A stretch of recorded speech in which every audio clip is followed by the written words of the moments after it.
मुख्यमंत्री माझी लाडकी बहीण योजनेचे लाभार्थी KYC प्रक्रिया पूर्ण करण्यासाठी सर्वप्रथम आपल्याला ladkibhin.maharashtra.gov.in सर्च करायचे. त्यानंतर अशी स्क्रीन दिसेल आपल्याला.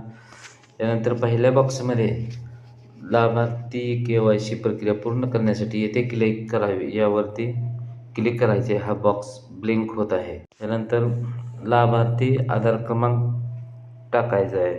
लाभार्थी आधार क्रमांक टाकल्यानंतर पुढील बॉक्समध्ये येथील दिसतो तो कॅप्चा भरायचा आहे. यानंतर पुढे आधार प्रमाणीकरणासाठी संमती देण्यासाठी मी सहमत आहे या पुढील बटनावर क्लिक करायचे.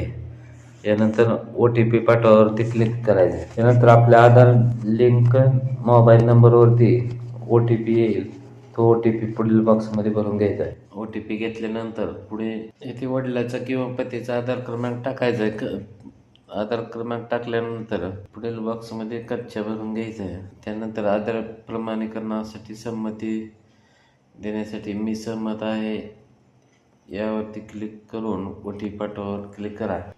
त्यानंतर इथे OTP टाकून घ्यायचा आहे. OTP टाकल्यानंतर पुढे अशी स्क्रीन दिसेल. त्यानंतर पुढे जात प्रवर्ग निवडायचा आहे. जात प्रवर्गामध्ये जे जात असेल ते निवडून पुढे 2 प्रश्नाची उत्तरे द्यायचे आहेत, होय किंवा नाही. नंतर पुढील बॉक्समध्ये टिक करून सबमिट करा या बटनावरती क्लिक करायचे आहे.